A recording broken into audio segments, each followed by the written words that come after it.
Welcome to Mission Evolution Radio Show with Gwilda Wiyaka, bringing together today's leading experts to uncover ever-deepening spiritual truths and the latest scientific developments in support of the evolution of humankind. For more information on Mission Evolution Radio with Gwilda Wiyaka, visit www.missionevolution.org. And now, here's the host of Mission Evolution, Miss Gwilda Wiyaka. AI, the singularity, reality is but a dream? What next? It's hard to tell where we're going, but one thing for sure, radical change is on its way, and we're headed there fast. Are we looking at the eve of destruction or a new renaissance? Mission Evolution Radio TV show is coming to you around the world on the X-Zone Broadcast Network, xzbn.net. With us this hour to explore where radical changes are taking us is Douglas Grunther. Douglas graduated from Columbia University, where he was a Rhodes Scholarship finalist. He's been the featured speaker in front of national audiences and is a dreamwork facilitator certified by Dr. Jeremy Taylor, co-founder of the International Association for the Study of Dreams. His website, douglasgrunther.com. Douglas, thank you so much for joining us on Mission Evolution. It's a pleasure to be with you.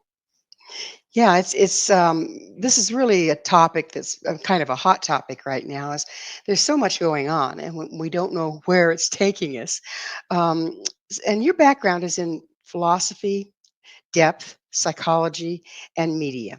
How did you get interested in quantum theory and dreams? Yeah, they kind of happened together because there was a book published in 1975 that I didn't get to until the mid-'80s called The Tao of Physics by Fritjof Capra. It was a controversial book that sold a lot of copies because here was a scientist, a PhD in physics, talking about the relationship between science and spirituality. And he wasn't just theorizing. He was pointing out that four of the major developers of quantum theory, the most successful science ever invented, and the reason you and I can talk like we are over the World Wide Web, the four major founders all had a serious lifelong interest in ancient Asian spiritual wisdom. Was that a coincidence, or is there an affinity between the quantum level of existence and the unconscious mind, the creative and spiritual element of our psyches? And that book was just a real game changer for me. Around the same time, I was experiencing some kind of weird medical symptoms. My blood work came out perfect. A friend of mine was a world-renowned allergist, and the test he gave me said I'm allergic to everything, which we both knew wasn't true. And long story short, kind of saying, what am I going to do? I went to a bookstore and said, let a book find me. And the book that found me was a book by Dr. Jeremy Taylor called Dreamwork. And after reading the book and practicing some of the methods of remembering more dreams and learning to work and play with my dreams, my symptoms went away. So it kind of was a synchronicity that at the same time, I'm not a scientist. I was not good at math in school, but the psychological and spiritual implications of quantum theory, as thought about by some of these major scientists, shows us that the gap between science and the spiritual aspect of our lives is not such a strong barrier. And that got me thinking about the relationship between our dreams and the world outside of us. Well, it seems like that, I've always said that science and spirituality is on a head-on collision, that we simply don't have refined enough scientific measurements to pick up and read at the quantum level at this point. Is that what you're talking about? Well, it gets interesting. I mean, Richard Feynman was a Nobel Prize winning quantum physicist, a brilliant man. And he famously said, anyone who says they understand quantum physics doesn't. So when you start hearing world-class scientists sounding like Zen masters, right, you know something's up. Now, to be honest, Gwilda, the vast majority of scientists, philosophers, and psychologists today are still what we call left hemisphere oriented rationalists. They buy into the materialist paradigm, which states that the world consists of objects and they're governed by causal laws. Well, that's true. But what started in 1900 and was stimulated by Einstein in the quantum revolution is that that's a limited view of all that's working, and that while Newtonian physics works at a certain level, there's much more going on deeper that's less rational and less predictable. And that's where quantum theory and what we call the right hemisphere of the brain, or dreamwork, intuition, imagination, start to come into play. So is the thought that the right hemisphere of the brain is in touch with the quantum level? We're on a tricky subject here. I would say yes. So perhaps we should start with what is the first section of what I wrote about, which is the difference between the left and the right hemisphere of the brains. And for this, I relied heavily on a real visionary thinker who's a contemporary thinker, Ian McGilchrist. And I'm heartened by the fact, Wilda, that his two books, which are complex, Ian is both a psychiatrist, a neurologist, and a philosopher. They've sold very well. He's become quite popular, and he's my go to guy on left and right hemisphere because he's done the most intense research. And his book has over 1,700 footnotes. Okay. So he's a spiritual person, but he's coming with a lot of empirical evidence. And what he points out is that what we normally assume is the difference between the left and the right hemisphere is wrong. Namely, that left hemisphere is logical, right hemisphere is imaginative. No, both hemispheres of our brains can be logical and imaginative. The biggest difference is in the way each of our hemispheres view the world. And normally we're unconscious of this, but it has a huge effect on how we think, on how we act, and what we believe. So, to cut it down to kind of basics, the left hemisphere operates by focusing in on small details, seeing the world as objects that need to be broken down into smaller parts and put together like a watch. Okay. The mechanical essence, which is what Newtonian physics is all about. But the left hemisphere's limitation is, and it's actually physically smaller and less intricately wired than our right hemisphere. We know that from neurology. The left hemisphere does not like to share, and it cannot deal with anything it considers ambiguous or uncertain. It requires certainty. Okay. So the right hemisphere of our brain, which is larger and more intricately wired, is given to us to take things in holistically as a whole. The right hemisphere doesn't understand something, breaking it down into parts. It takes it all in on an intuitive level and gets a deep feeling for it. The right hemisphere of our brain is where we show empathy. The right hemisphere is happy to share. It likes big picture thinking, and it likes to explore new areas, even if they're ambiguous and uncertain. So the So question comes, why did, yeah, where did this information come from, and what studies back it up? okay. It started in the 1960s with a surgery that was discovered that could help people with extreme epilepsy. And it was the only thing that could stop the violent. And they did it by cutting the corpus callosum, which is the fibers, the nerve fibers that create a barrier between the left and right hemisphere of the brain. And the doctor started realizing that patients started understanding reality in very different ways. And that's when they started to realize and take note of how the left hemisphere views the world and how the right hemisphere views the world. And we have hundreds of laboratory experiments and medical notations. And again, I point to Ian McGilchrist's book, The Master and His Emissary, which has over 1,700 footnotes, which can direct people to a lot of the laboratory studies that have been done. I understand that, in fact, I've interviewed some people on the show, a medical doctor, actually a neurologist, that had a stroke and it affected one side of the brain rather than the other.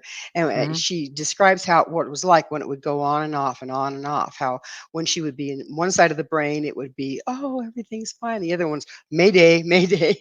Okay, it was a beautiful lecture. But there's another example of how we're starting to see how they differ, the left from the right. Um, What was the conclusion that he came up with, the gentleman you're talking about?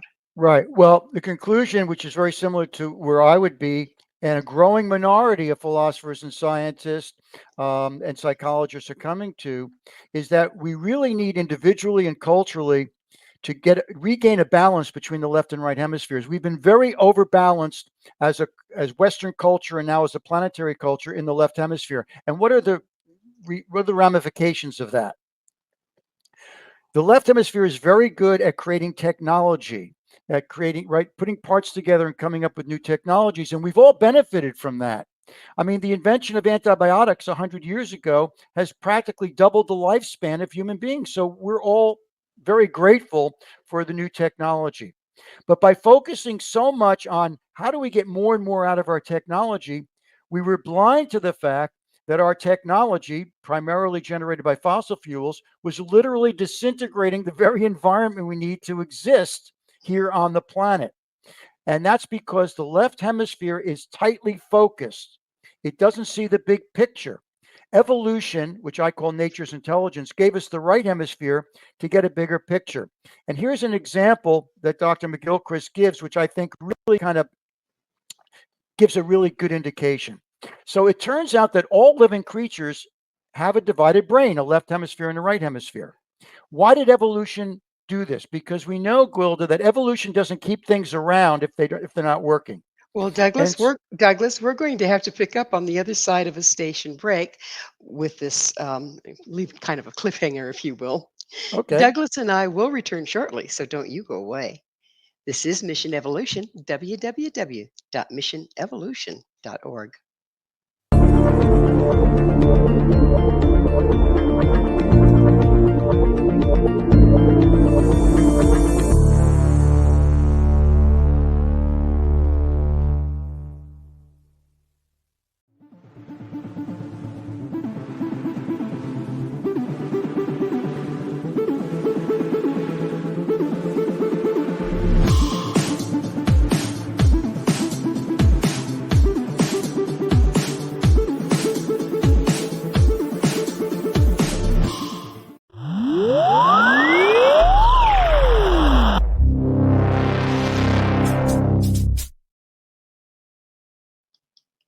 What is happening in your brain? With us this hour discussing the rapid shifts we're experiencing is Douglas Grunther. Douglas is the author of The Quantum and the Dream, Visionary Consciousness, AI, and the New Renaissance. Douglas, we were talking about what's happening in our brains. And so would you continue from where you were? Sure, a good practical example of why we need a balance between the left and right hemispheres of our brain. The left hemisphere, very tightly focused, good at finding details. The right hemisphere is wired to take in the bigger picture. So here's an example Dr. McGilchrist gives. Say a thought experiment. Say we're a robin, right? A small bird. In order to survive, the robin has to find seeds in the ground, microscopic seeds. So it uses the left hemisphere of its brain to focus in and really find those microscopic seeds. Without that ability, it couldn't survive. But if it's too focused on the left hemisphere and not focused on the right hemisphere sees the bigger picture.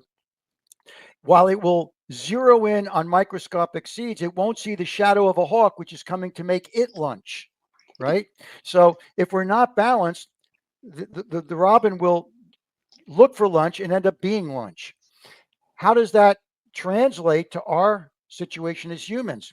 As I said before, we've produced this amazing technology that we all benefit from. But by not seeing the bigger picture, namely what the fossil fuel generated technologies were doing to the environment, we're now in a dramatic situation where climate change and global warming is already wreaking havoc on the world, and it's only going to escalate. And anyone who says, well, it's not as bad as the scientists say it's going to be, tell that to the millions of people who just got hammered by a hurricane in southeastern United States, which was supposed to be a force 1 hurricane. And then suddenly it's a force 4. That's the kind of escalation we're seeing because of global warming. And we're only now seeing the bigger picture. So in order to move forward and thrive and get us to a new renaissance, which I'm proposing we have a good chance of getting to, we're going to have to shift from the tightly focused left hemisphere, which is how do I get more stuff? How do I get more material stuff? Um, how do I protect myself and my family? All of which are important.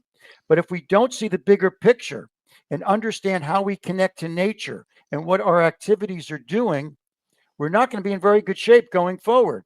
And so we need a shift from a very overly focused left hemisphere to the right hemisphere of our brain, which gets to a lot of the playful and really fun stuff that make life really worthwhile, which we can talk about. So it's about survival, but it's also about enjoying the incredible world we live in.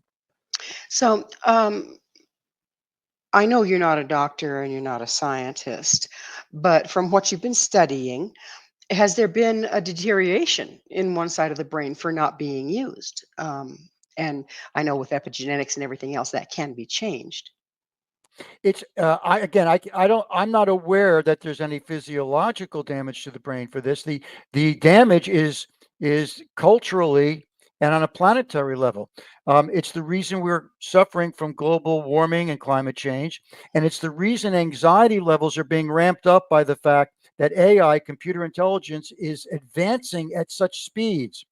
The big game changer now, Gwilda, is um, we are experiencing as humans change at a rate faster than ever before in evolution.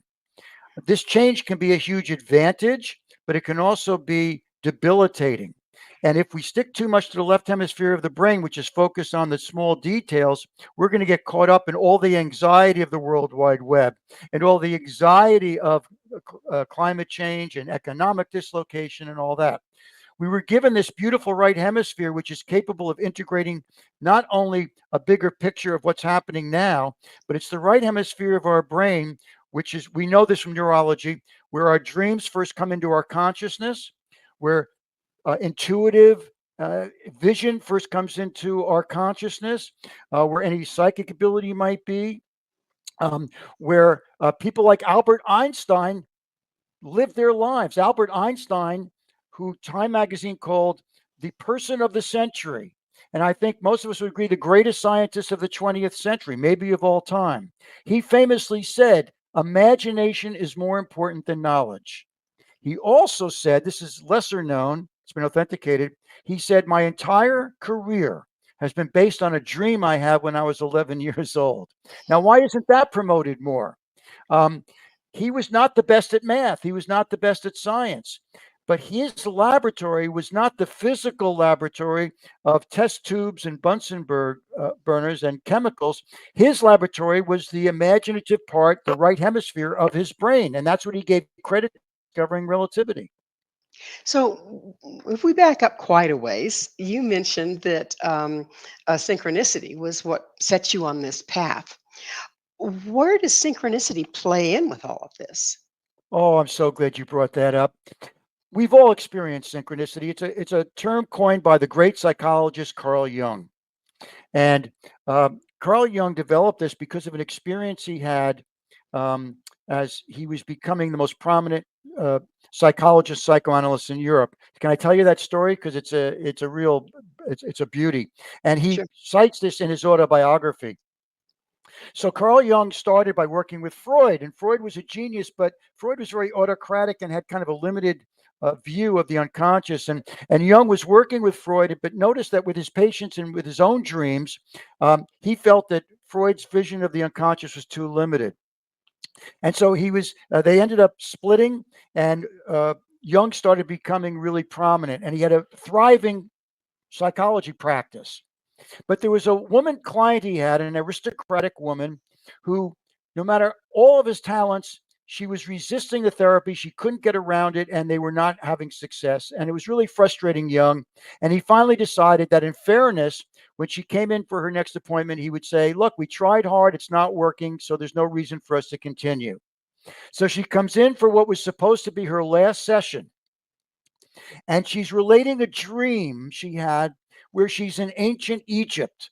And somebody presents her with this beautiful jeweled ring in the shape of a beetle, a scarab beetle. And the scarab beetle was a very powerful spiritual image in ancient Egypt. As she's relating this dream to Jung, Jung hears a tapping sound on his window of his office, and he walks over, and there's an insect banging against the window. So he opens the window, he's able to grab hold of the insect, and it's a beetle that looks more like a scarab beetle than any beetle in Europe. He can't believe it. He walks over to his client and says, "Madam, here is your scarab beetle," and opens his hand. It so freaked her out that her resistance softened, and they ended up having very successful therapy after that.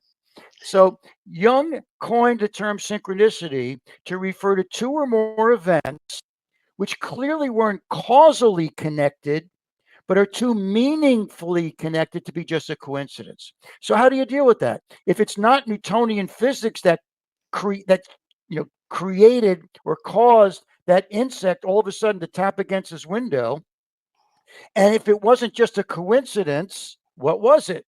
And Jung came up with this term synchronicity. And he spent the rest of his career, including 20 years, in continuous conversation and meetings with Wolfgang Pauli. Talk about an interesting character. Wolfgang Pauli was a Nobel Prize winning quantum physicist who was fascinated with his dreams and confused by his dreams and sought out Carl Jung as a psychologist. So over 20 years, they developed a relationship where Pauli would give his dreams to Jung. Jung would give him insights into his dreams, and Jung would pick Pauli's brain about quantum theory, which Jung thought was connected to the theory of the collective unconscious. And together they were convinced, they couldn't prove it, but they were convinced, the most notable psychologists of the 20th century and one of the brightest quantum theorists on the planet were convinced that there was a direct line or direct link or gateway between the creative depth of the unconscious mind and the creative depths of the quantum realm. Pretty And fascinating. So, fascinating. as you're speaking, um, what's coming to me is all the indigenous peoples, from a lot of different places on the planet, would use synchronicity as omens. They've done that for years, you know. Does this relate? You know, the older I get, Gwilda, the less nostalgic I become. I'm just so fascinated by where we are and where we might be headed. Okay. And that's why I'm interested in philosophy and depth psychology. Depth psychology is the study of the relationship between the conscious and the unconscious mind. Okay. And and that's really what fascinates me and where I think is driving the future. Could you repeat the question again? The question was the indigenous people all over the Hmm. planet use what you've just described as synchronicity as omenology. They've done that forever, putting things together. Yeah. You see a hawk in the west, it means this. And it seems to work for them. So, is this a Right. similar thing you're talking about? Thanks. So when I think back on my life, I can come up with 16 synchronicities that best define where I've been, where I am, and where I might be going. And those synchronicities, we've all experienced synchronicities. Some of them I would call small synchronicities. An example, Gwilda, would be we're thinking about somebody we haven't talked to in a long time, and the next day they call us. Right. Okay. Um, did my thinking about them cause them to call me? I don't think so. Was it just a coincidence? Well, it doesn't feel like it was. But I can point to synchronicities that are the reason I'm talking to you right now. I'll just give you one example. It Well, still kind of flips me. Yeah. we're going to have to wait on that example because Okay. it's time to take another station break. Um, we will be back to continue our discussion. So you guys stay right there. This is Mission Evolution, www.missionevolution.org.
Is AI the enemy?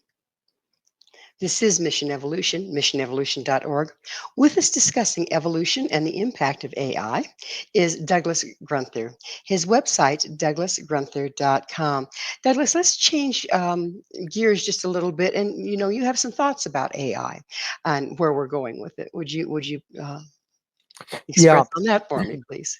it connects with what we're talking about in terms of psychology. There's a process called projection, which is what we humans do. This was taught to me by my two dream teachers. In other words, we think we see the world for what it is. We see the world as it's projected through our own memory banks and our emotional experiences, etc. Okay, and we need to work hard to try to get a little closer to reality rather than just what we project onto the world.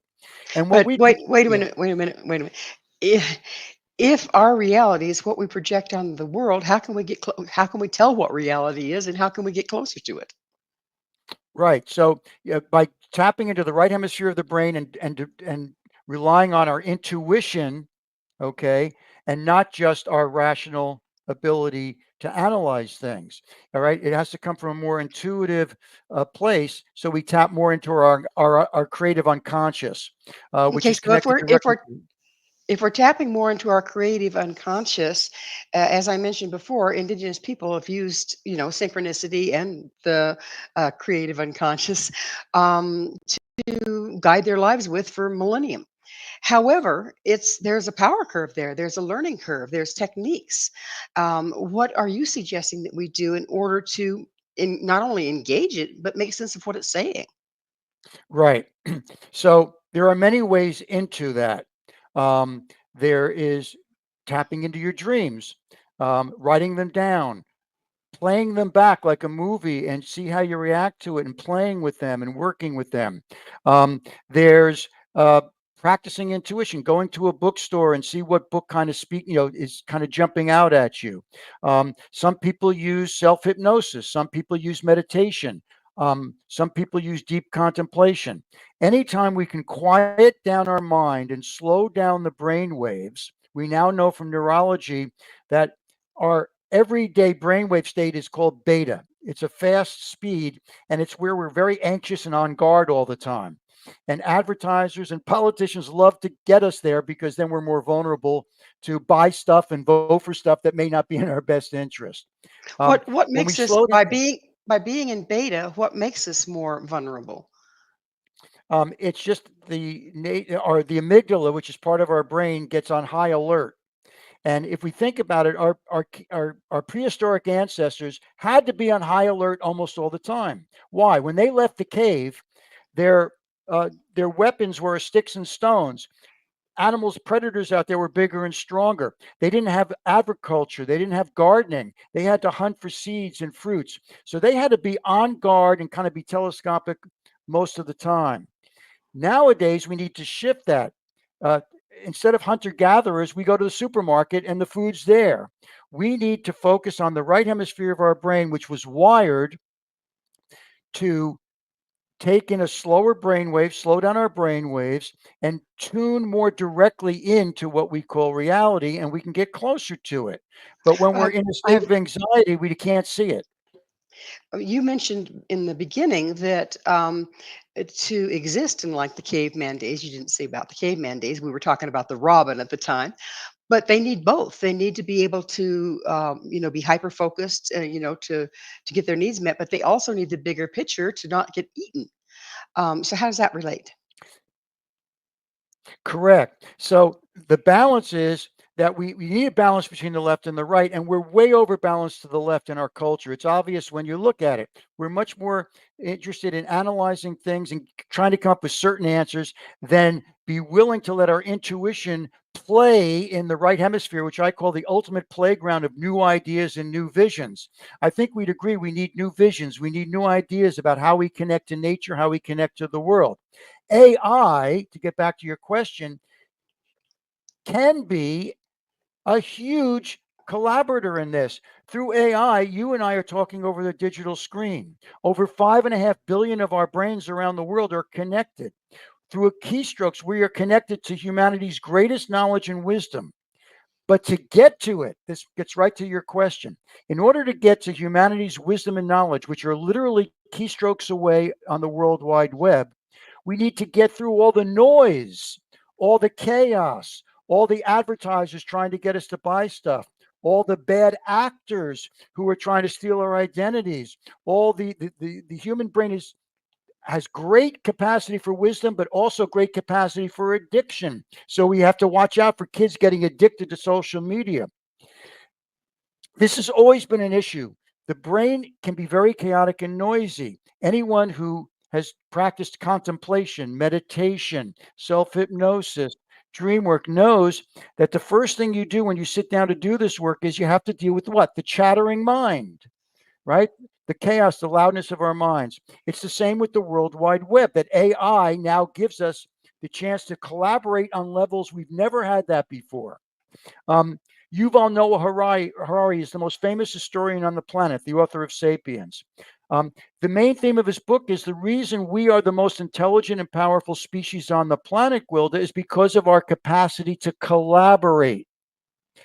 So the World Wide Web, AI driven, is the most collaborative medium by far that we've ever had.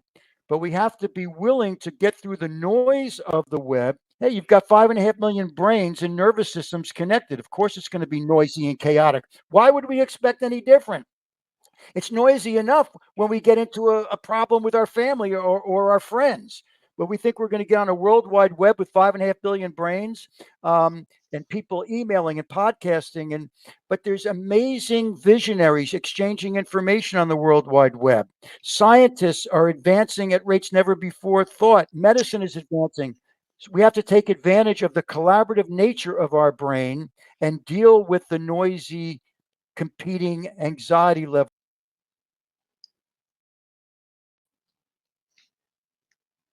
So the when you're talking about the AI and everything moving really, really quickly, and we have that puts us in one side of our brain, which is not the one that connects with higher level information, if you will. Are you telling me that the key here is being able to switch from one brainwave frequency to the other rather than being stuck in beta? Boy, you've really hit you've hit it right on the mark. Um, one of the most fascinating research I was able to do. I found two really good visionary thinkers about this, and they both advocate the same thing, which is it's kind of an ironic paradox, um, which is in the 21st century, we both have to speed up our brains when we're on the digital screen because the pixels that are vibrating on the screen, and the computer energy, that the AI that's behind the digital screen, is forcing our brains to work at a faster rate than we're normal. Okay. If you know, young kids don't have as much problem with this because their brains have been already rewired, just as my generation's brains were rewired for television, which my parents weren't. This is can be traced right through all of media history. So on the one level, we have to speed our brains up, but then we have to get off the screen and slow down the brain waves to where we can contemplate, meditate, focus on the bigger picture, and tap more into things like our dreams, our intuitions, the inner lab, what Einstein would refer to as the inner laboratory of our imagination. So So it's interesting. what would you see happening if indeed more people were suddenly seeking this balance? What would be the benefit as far as taking in all this information at beta and then having that information available when you go into alpha or theta? A renaissance literally means a rebirth. And what people forget, because when we were taught about the Renaissance, Gwilda, is, oh, I remember that was like 500 years ago, 600 years ago in Italy, and all this great art happened. We had the Sistine Chapel and the Statue of Day, all of which were magnificent. But it was much more complex than that. The Renaissance, if we're going to get to the next Renaissance, we have to understand how Renaissances have happened in the past, right? We have some guidelines. So during the Italian Renaissance, we had a flourishing of art. We also had the creation of science when Galileo peered through his telescope and saw that the Earth is not the center of the universe. how's that for a game changer? And literally created what we now call science, where you get to observe through advanced technology, microscopes, telescopes, and get a better understanding of how the universe works on a mechanical level. But also, the Italian Renaissance brought in a new philosophy called humanism, which was a celebration of the individual human mind. Now, we tend to take that for granted, but during the Middle Ages, you weren't allowed to have an individual mind unless you were a royal member of the royal family or a high-level church officer. Because if you started giving opinions, you were either excommunicated or executed. But the Italian Renaissance comes in, and all of a sudden people say, wait a minute, there's so much about the individual mind that is worthwhile. Now, here we are in the 21st century. We have advanced science. We celebrate the individual human mind, and nowhere is that more celebrated than on the World Wide Web. For all the complaints about the web, Gwilda, in the 60s, up in, it was a fabulous time, but guess what? There were 3 major TV networks, some local radio stations. There was no satellite media. And basically, the information came from a small handful of sources. And how could you talk back? Write a letter to the editor, maybe. Here Yeah. we are in the 21st century, and you've got people in their living rooms with 100,000 followers. We can Well, talk back now. we're going to have to talk back on the other side of a station break. Please stay with us as Douglas and I continue to explore our rapidly changing reality. This is Mission Evolution, www.missionevolution.org.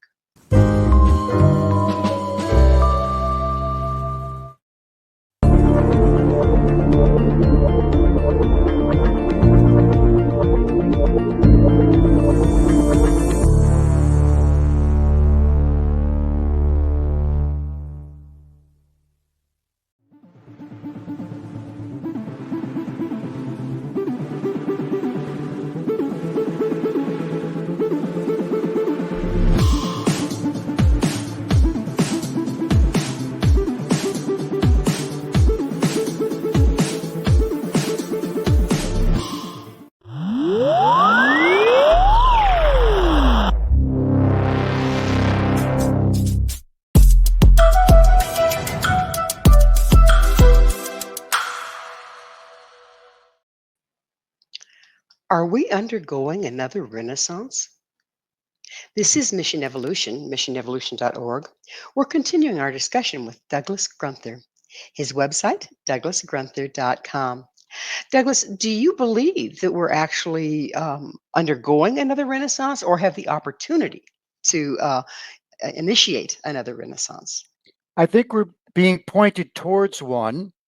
Um, and But what we have to understand is, because people say, well, how can we be pointing towards a renaissance when there's all this chaos in the world? Let's go back to the Italian Renaissance.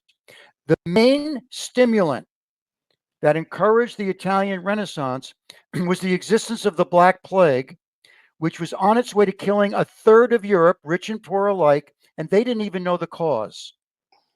And the small percentage of people who were even literate back in the 14th century got together, and they were in Italy. They were living in cities. They had walled cities, so those walls helped protect them from the rats that were actually the cause of the Black Plague. And they realized, humanity could be coming to an end. There's this plague, and we don't even know what's causing it. It's killing every people we know. And they said, the very least we need to do as humans is try to gather as much wisdom as we can and leave it in case we survive this. So we just went through COVID, which was a terrible, terrible virus. It killed 7 million people worldwide, a real tragedy. But that's very small compared to what could be happening with global warming and climate change. And we have to understand that rebirth, renaissances are usually stimulated by a lot of chaos. So the trick is, how do you get through the chaos to the light within? And I want to point to something, because in a way, the wonderful phrase that I see you use during your breaks, which is, I wrote it down. Open your mind, question everything, right? That's the secret. That's a right hemisphere statement. Okay. The left hemisphere of our brain is not willing to open up and question everything. It's too ambiguous. It's too uncertain. It's too mysterious. The right hemisphere of our brain was wired to not only open our minds and question everything, but play with it, explore it, get excited by that.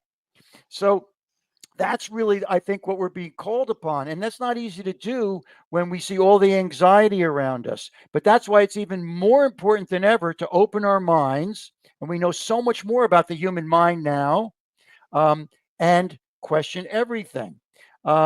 So I believe we're being pointed to a new renaissance because the reason we're here to begin with and haven't disappeared is because through nature's intelligence, well before we ever showed up on the planet, uh, microscopic entities, viruses and bacteria, that then became insects and then plants and insects and eventually mammals and us.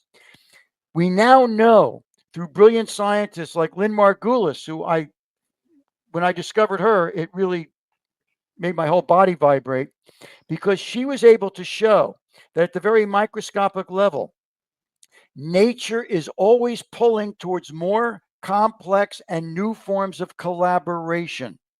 If we only look on the surface, what do we see? We see competition, predator prey, which is part of reality. We were taught that Darwin's famous phrase was survival of the fittest.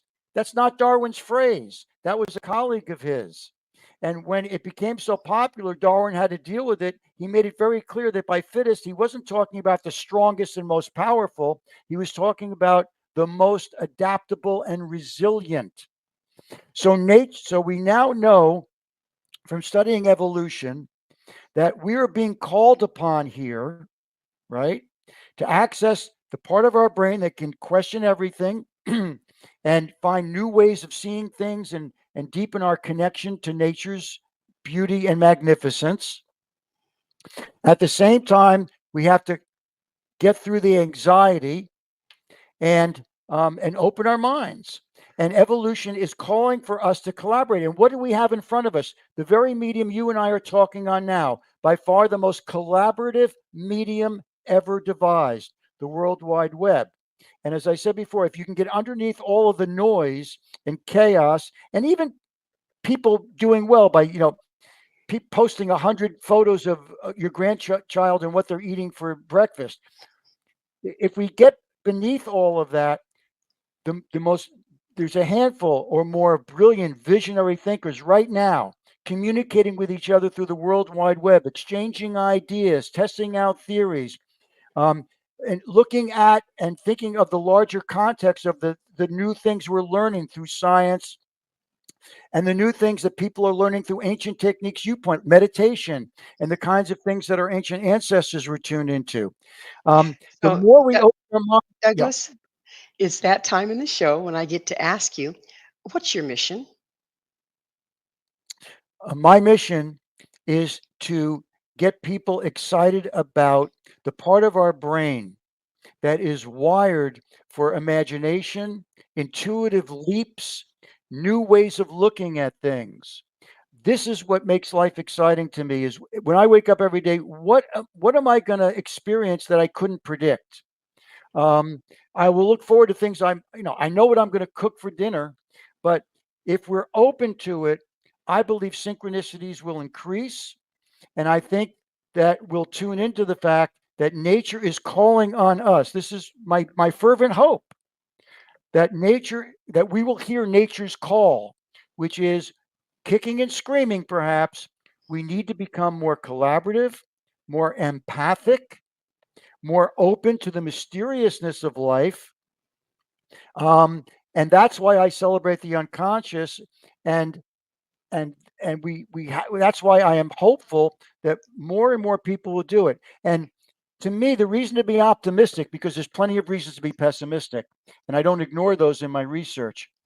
I count on the insight from the great anthropologist Margaret Mead, one of those brilliant people who walked this planet in the 20th century. And she said, never doubt that a small group of concerted, interested people can change the world because that's the only thing that ever has. Well, as you're speaking once again, and we put it into a nutshell, it sounds like you're saying it has to start with the individual, and the individual has to be able to change their brainwaves in order to do this. So, how do you recommend that each individual participate in time? Okay. I'd start with your mantra that I saw on your screen. Open your mind and question everything. And I would certainly, what I specifically recommend is if you keep a notebook by the side of your bed and label it "My Dreams," and before you fall asleep every night, you say, um, "If if you bring me a dream, I'll remember it and write it down." Even if it wakes you up in the middle of the night and it's a big long dream, write down the basic elements and start to play with your dreams. You don't have to be a dream expert to take advantage of dreams. Elias Howe invented the first sewing machine because of a nightmare that he had, and the nightmare actually gave him the information on on why he and others were being unsuccessful. But it doesn't just have to be our dreams. Find a creative So, way to meditate. quick question. You say play with your dreams. What do you Hmm. mean by that? How do we play with a dream? Okay, our dreams have a wonderful sense of humor. They love to play with us. They like to trick us. They're very much like a Zen master. Um, it's perfectly it's perfectly legitimate to analyze one's dream. That's left hemisphere. That works. Break it down. Okay, I dreamt about a river. What does water mean? Water usually means the emotions. But to really get to the heart of your dream or to your intuitive level of thinking, play with it. Have fun with it. Ask it questions. If you remember a dream, replay it in your mind and ask the people in your dream or the objects in the dream, what are you doing here in my unconscious? And the more you do that, the more you play with that, you might be surprised. You start getting some answers. So, are you talking about shifting our dreams to being more lucid? That is one possibility. Lucid dreams are pretty rare. The most powerful dream I ever had was a lucid dream, but I've only had a few of them. A lucid dream is a dream where you're literally aware that you're dreaming and you can actually shapeshift the dream as you're dreaming it, which is very shamanic and cool. Um, but but I've also had life-changing dreams um, that were not lucid, and some of them I sort of got that aha moment of the when you've reached when you get to a point where you got the meditation or you got the contemplation or you got the new idea or you understand your dream. It's an aha moment. You feel it physically. You don't have to guess. It's not intellectual, right? You feel it in So, your body. so if we go into these aha moments, is that when it starts to filter over from the more creative part of our brain to the logical one? Well, certainly the two are connected. And the more they can share information, the better. But the left hemisphere, and again, this comes from really good, hard neurological laboratory evidence. The left hemisphere of our brain, where our culture puts most of its emphasis, right, does not like to share. The right hemisphere does. It's our job as the director of our brain to make sure that the useful information that our left hemisphere picks up by analyzing things, that we, as the director of our brain, bring it back to the right hemisphere to play with it in a more creative, imaginative, big picture, and not be totally analytical, but be more Well, intuitive. well, Douglas, unfortunately, we're totally out of time. Thank you so much for coming on the show. It was a pleasure to be with you, and thank you for having me on your show. Our guest this hour has been Douglas Grunther, the author of The Quantum and the Dream, Visionary Consciousness, AI, and the New Renaissance. To find out more about Douglas, where you can find his book and all he has to offer, visit his website, douglasgrunther.com. This has been Mission Evolution with Gwilda Wiyaka. For more information or to enjoy past archived episodes, visit missionevolution.org. And be sure to join us here next time. The mission will continue, bringing information, resources, and support to our evolving world.